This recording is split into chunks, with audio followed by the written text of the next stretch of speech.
Esta es la historia de una de las más largas y sangrientas revoluciones de América.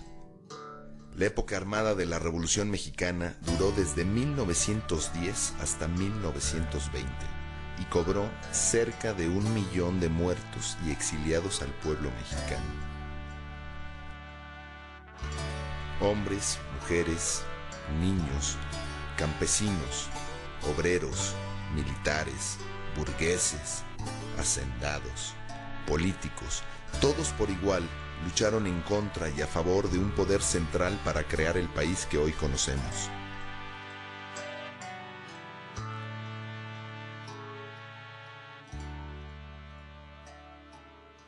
La Revolución Mexicana es una revolución que empieza siendo una propuesta de cambio político, pero esta revolución política rápidamente involucra otras demandas sociales y estas demandas sociales tienen que ver sobre todo con el principal problema del país, que es la cuestión agraria. La Revolución Mexicana es la primera revolución social que se da en el siglo XX, que no puede ser entendida si no es a través de la experiencia, por ejemplo, de la Revolución Rusa, y es una perspectiva general, global, de lo que se imaginaban como el despertar de una nueva era.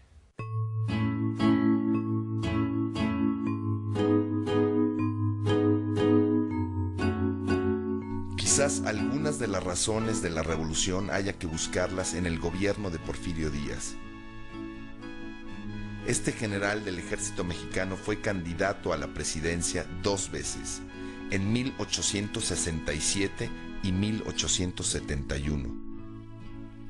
Derrotado en ambas ocasiones por Benito Juárez, tomó el camino de las armas, fracasando su primer intento en 1871. Finalmente, en 1876, logró hacerse con el poder. De esta forma, dio inicio a un nuevo periodo en la historia de México, que duraría más de 30 años y que se llamó el Porfiriato. La dictadura de Porfirio Díaz había sido un fenómeno degenerativo en el que cada vez más y más se consolidaba no solo un poder unipersonal, piramidal, sino además una serie de situaciones de superexplotación y abuso vinculadas a esta estructura del poder. Porfirio Díaz gobernó el país ayudado de un grupo de políticos a los cuales el pueblo denominó científicos, por apoyarse en métodos racionales para la administración del gobierno. Estos científicos poseían un espíritu opuesto al de los militares que habían ayudado a Díaz a obtener su poder. Porfirio Díaz se da cuenta de que para modernizar al país, para insertarlo con éxito en la economía mundial, se necesitaba otro tipo de personas, y estos son personas ilustradas. Fueron un grupo civil de políticos y de lo que ahora se llamaría tecnócratas, que lograron dar un paso hacia una modernización, si bien muy inequitativa e injusta socialmente, muy eficaz económica y políticamente. En 1884, Porfirio Díaz hizo modificar la Constitución para poder reelegirse y así perpetuarse en el poder. Desde ese momento, Porfirio Díaz fue reelecto 7 veces, todas ellas con fraude electoral, un sistema que se volvió cotidiano para el pueblo mexicano. El porfiriato se impuso para eliminar y controlar cualquier tipo de disidencia política que pudiera surgir en el país. Porfirio Díaz había concentrado en muy pocas manos y en unos cuantos favoritos todo el poder económico y todo el poder político. Y él pudo sostenerse en el poder a través de las negociaciones con distintos grupos, y todos ellos reconocían a Porfirio Díaz como su dirigente. Durante esos 30 años de gobierno, Porfirio Díaz logró posicionar a México entre uno de los países con mayor tasa de crecimiento con la ayuda de sus científicos. La población aumentó de 9 millones a más de 15 millones. Las exportaciones aumentaron 6 veces su valor y el gobierno porfirista logró cancelar la deuda que México mantenía con Estados Unidos.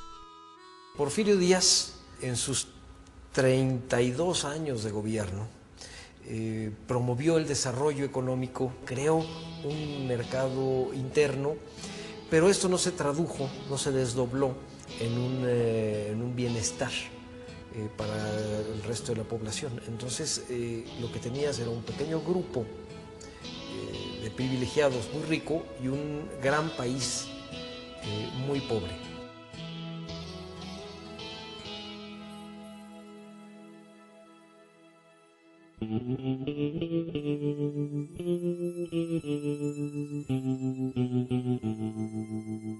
El país se dividía en regiones con una diferenciada calidad de crecimiento. En el norte, la minería, que se dedicaba a metales preciosos como el oro y la plata, creció sobre metales no preciosos como el cobre, el plomo y el zinc. En el centro-sur, las industrias agrícolas y textiles crecían en gran medida.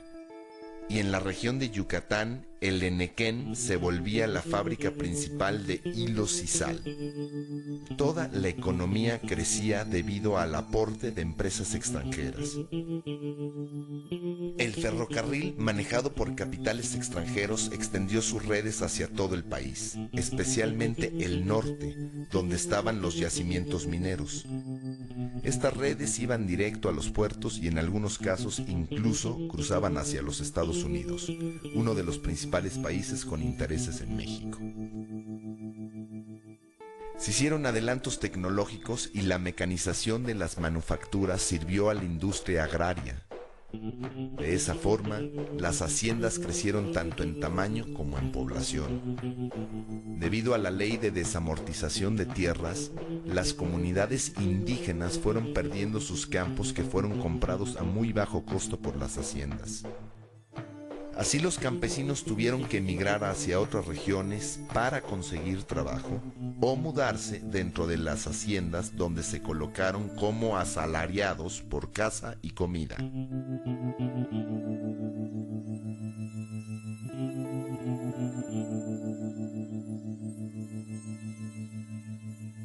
Las haciendas construyeron una manera de relación con los campesinos en las que los tenían amarrados a la tierra.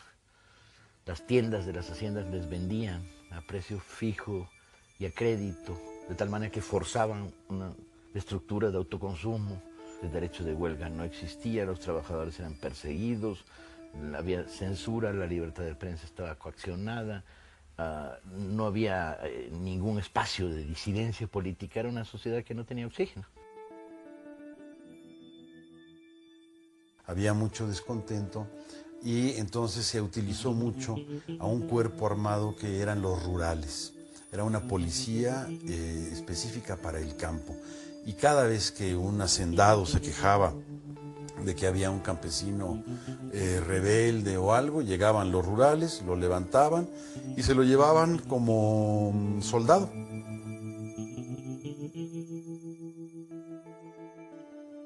Pero había algo más. Mi padre vivía en lo que era propiedad de la hacienda. Y cuando en la hacienda había alguna cosa que se perdió, el cura mandaba a traer a la gente, la convocaba por medio de la campana para que se confesara. Pero si el robo era fuerte, el resultado era que a deshoras de la noche la policía se metía a la casa del supuesto delincuente, lo colgaban, lo dejaban muerto colgado en algún árbol a la orilla del camino. ¿Para qué? Para escarmiento, para que los demás no hicieran robos. Era la forma de dominio de la mente, para que el pueblo siempre estuviera temeroso.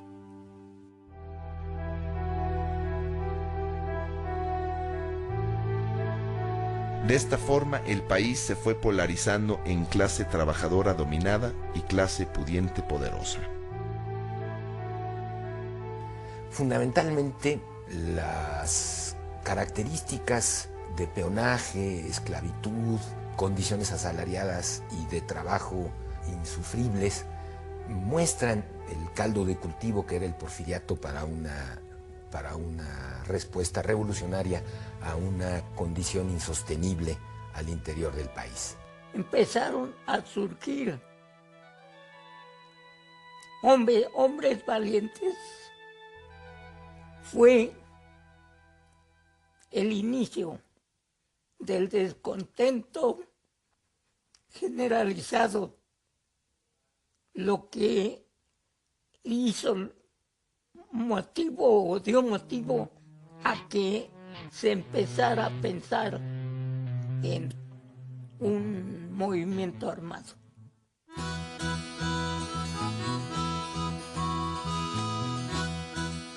El gobierno de Porfirio Díaz se vanagloriaba de mantener a México unido y en paz. Sin embargo, cada vez más gente pensaba que el costo de esa paz era demasiado alto.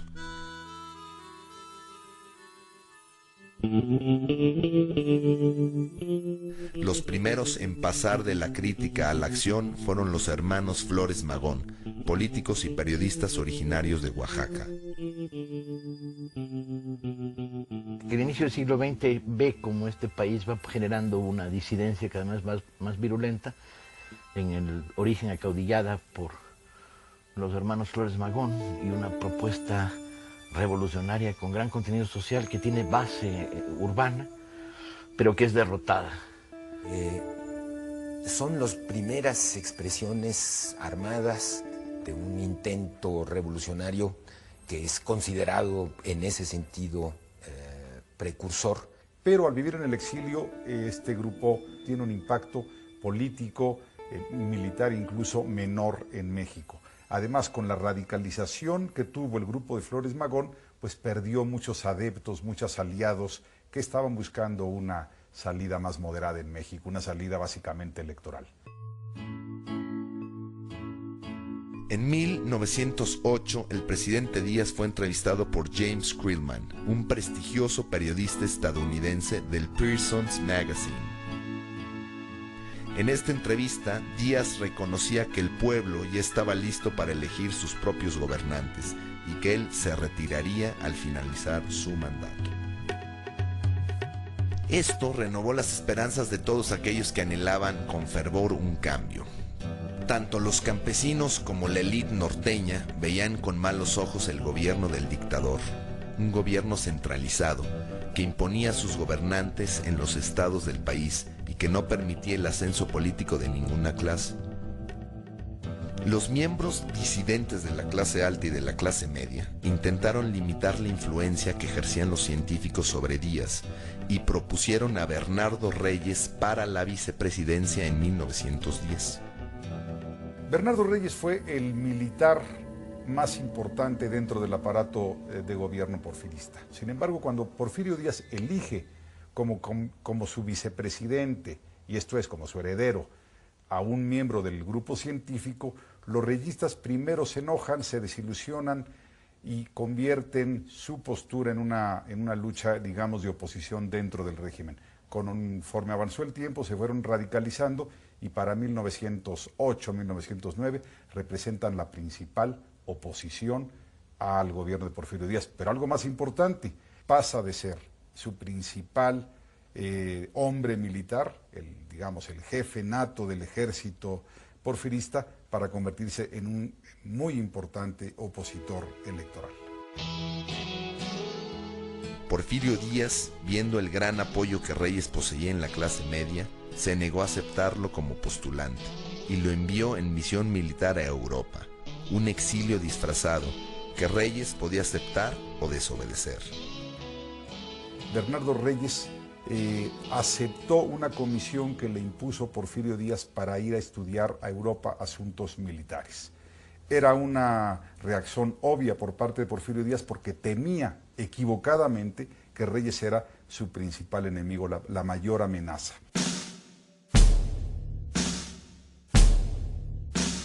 Tanto la clase alta como la clase media quedaron descorazonadas tras la jugada, pero no por mucho tiempo. En el norte del país, en el estado de Coahuila, haciendo eco al reclamo de la élite del lugar y aferrándose a lo que de cierto pudieran tener las declaraciones de Díaz al periodista norteamericano, un hombre escribió el libro La sucesión presidencial en 1910. Ese hombre, Francisco Ignacio Madero, era un empresario agrícola y político coahuilense, nacido en el seno de una familia acomodada.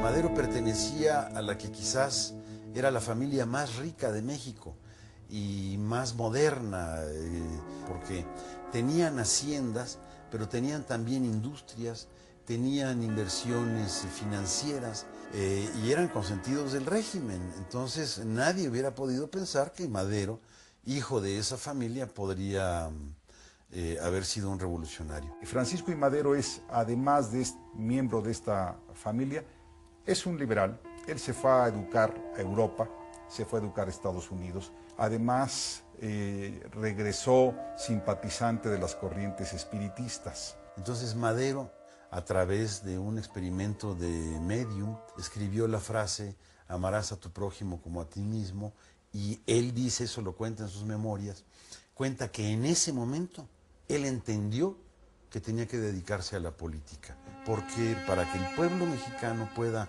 evolucionar espiritualmente, necesita primero ser libre, y para ser libre se necesita la democracia. Tras las declaraciones de Díaz y la publicación de su libro, Madero creó el partido antirreeleccionista para competir contra el mismo presidente Díaz, que ya había cambiado de opinión y volvía a presentarse en las elecciones. El partido antirreeleccionista recibió el apoyo de los reyistas desilusionados.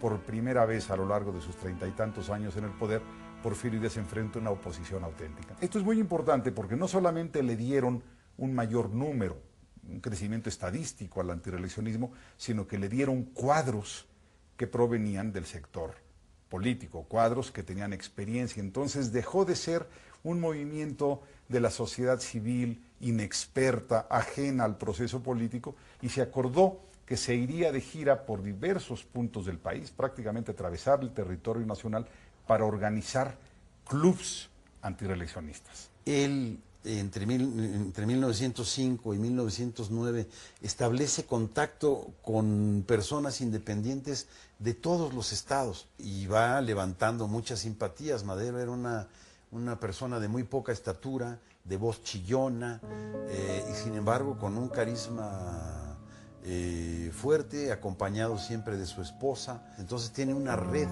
de personas con las que está carteándose constantemente, buscando apoyo para poder organizarse en 1909 de manera nacional.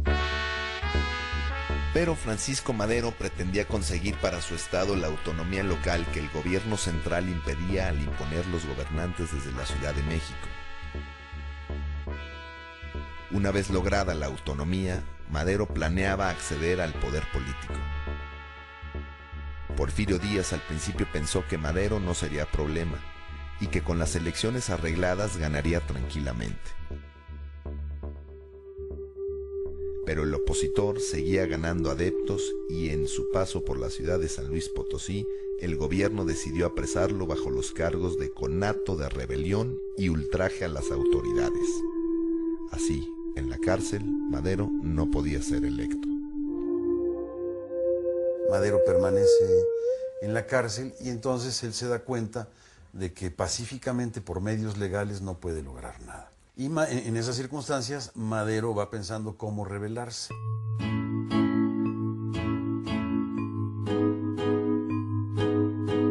Las elecciones se llevaron a cabo el 21 de junio de 1910 y Porfirio Díaz se erigió presidente nuevamente mediante el fraude.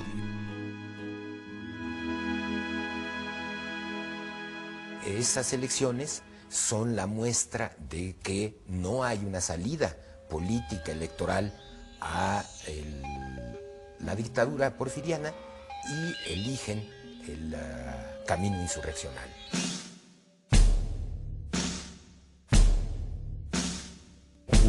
Madero logró escapar de la prisión y cruzó la frontera para refugiarse en la ciudad de San Antonio, Texas, en los Estados Unidos. Ahí, en el exilio, se juntó con varios líderes de los clubes antirreeleccionistas que fueron a su encuentro en Texas. Desde su escondite, Madero dio forma al Plan de San Luis Potosí. El Plan de San Luis Potosí es quizás el único plan revolucionario en el mundo que cita para un día preciso y a una hora exacta a la revolución. Entonces decía que la revolución empezaría el domingo 20 de noviembre a las 6 de la tarde. Y aquellos puntos que estuvieran alejados de las vías de comunicación lo harían desde un día antes. Y curiosamente este llamado a la lucha armada será respondido no desde las zonas urbanas, las clases medias ilustradas, que estaban desgastadas políticamente por la derrota del magonismo, sino va a ser respondido básicamente en centenares de puntos del país por dirigentes comunitarios campesinos. Y estalla la Revolución en noviembre de 1910.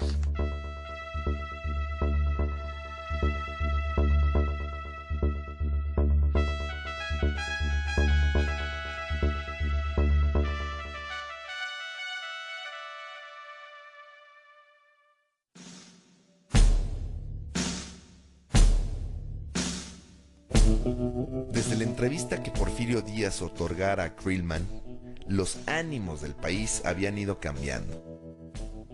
Luego del fraude en las elecciones de 1910, las esperanzas de que el dictador entregara el poder pacíficamente se fueron desvaneciendo. Desde los Estados Unidos, Francisco Madero hizo enviar copias del Plan de San Luis a todos los clubes políticos antirreeleccionistas para que juntos consiguieran la victoria.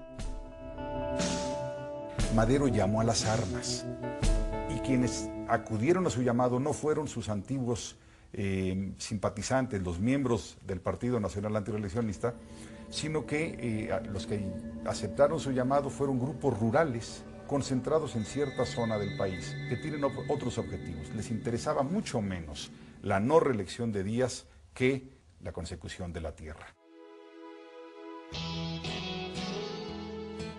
Al Plan de San Luis se adhirieron varios movimientos opositores al viejo régimen, entre ellos el grupo de Francisco Pancho Villa y Pascual Orozco en el norte del país, y el de Emiliano Zapata en el centro-sur. Emiliano Zapata was, you could say he was a campesino, a peasant, but not really. He wasn't one of the poorest. He wasn't a pobre. He was somebody who was more successful. So I would say sort of a middle-class ranchero type person, and so I think that helped him become a leader. And he was somebody also who traveled a little bit. He moved goods from different villages. And so he kind of had broader connections in that way that I think helped him when the revolution began. Emiliano Zapata, el caudillo del sur, fue uno de los líderes de la Revolución Mexicana. Nació en San Miguel Anenecuilco, distrito de Ayala, en el estado de Morelos. Ya en septiembre de 1909, los ancianos que componían el consejo regente de su pueblo habían reconocido que no se sentían capaces de sortear la crisis iniciada por la ley de desamortización, por la cual habían ido perdiendo sus tierras. Entregaron el poder a Zapata, quien fue electo presidente de la Junta de Defensa de las Tierras. Desde ese entonces estudió los documentos que acreditaban los derechos de los pueblos a sus tierras y se convirtió en dirigente agrario de Morelos.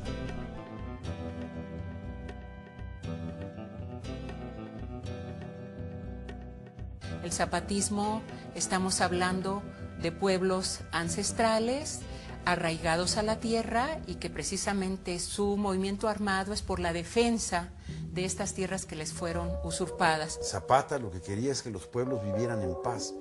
Como dice John Womack, Zapata hizo una revolución para que las cosas quedaran igual, para que no se transformaran. Por otra parte, en el norte del país, en el estado de Chihuahua, otra insurrección estaba creciendo bajo el mando de Pascual Orozco y del caudillo carismático Francisco Villa. Ambos hombres provenían de orígenes muy distintos. Pascual Orozco había nacido en una hacienda y se dedicaba a transportar metales. De esa forma logró al poco tiempo tener su propia mina de oro. Por el contrario, Francisco Villa, nacido bajo el nombre de Doroteo Arango, tuvo que escapar de su Durango natal para refugiarse en Chihuahua, donde se cambió el nombre y se dedicó a una doble vida.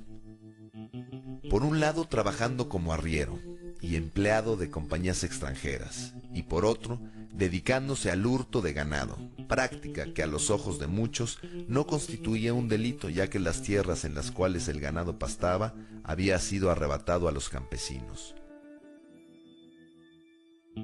Villa es un hombre apenas ilustrado, mal escribe, montaba a caballo dejándose caer sobre un lado primero y después sobre el otro, y era capaz de estar horas y horas y horas cabalgando con este método. Era abstemio contra lo que se puede pensar y destruía las cantinas cuando entraba una población. Le gustaban las malteadas de fresa y iba y se las tomaba en El Paso, Texas, en la Elite Confectionery. ¿Se lo imaginan?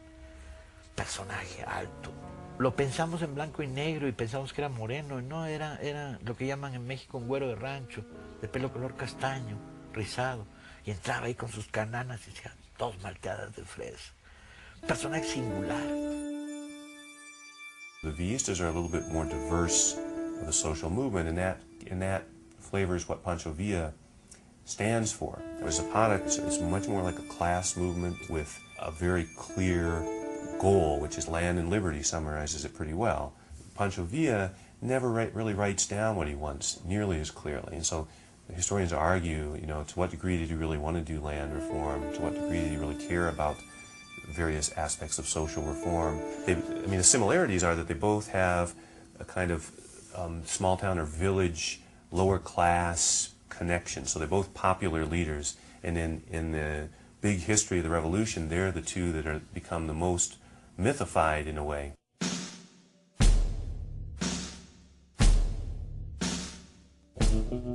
Ya cerca de la fecha señalada en el Plan de San Luis, Madero cruzó la frontera y reingresó en México.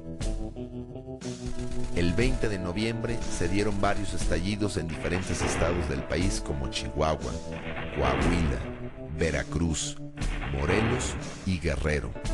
Esta fue la chispa que desató la Revolución Mexicana.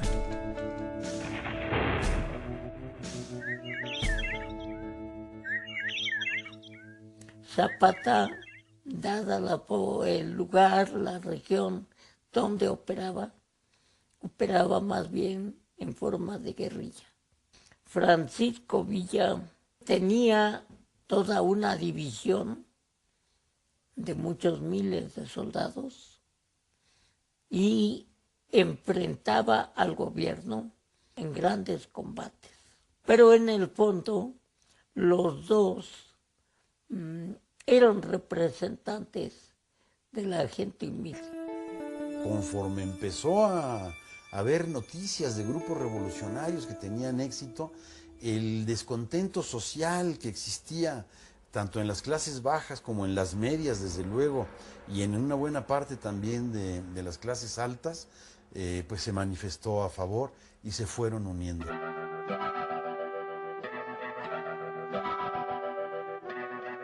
Al Plan de San Luis, los zapatistas se adhieren porque está la oferta de devolverle las tierras a los pueblos que hubieran sido usurpadas por los hacendados. La recuperación de las tierras de la que habla Madero, ellos la entienden como una reivindicación ancestral, nació con la conquista, una asignatura pendiente que tenía 4 siglos y que era la reivindicación de los pueblos campesinos.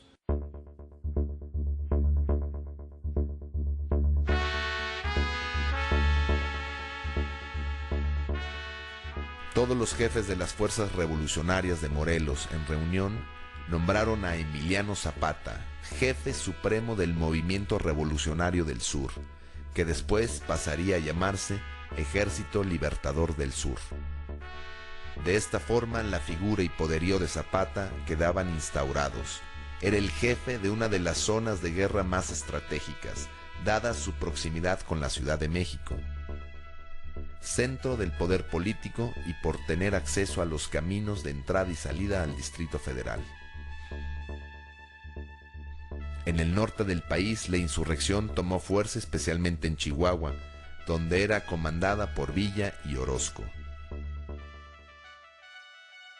Y a donde quiera que Villa pasa, hace pedazos a las estructuras oligarcas, bien destruyéndolas, como en el caso de Chihuahua y Durango, bien obligándolas a mantener constante pago de derechos de explotación. Siempre en la contradicción de que en el norte no puede acabar de romper con los Estados Unidos porque es su base material. Piensa que la revolución en México se hizo en un país donde no había fábrica de municiones. Por lo tanto, cada vez que querías ir a un tiro, tenías que traerte la bala del otro lado. Por lo tanto, la red de contrabando que se tiene que crear, y durante varios momentos hay un bloqueo armamentista, la red de contrabando es inmensa.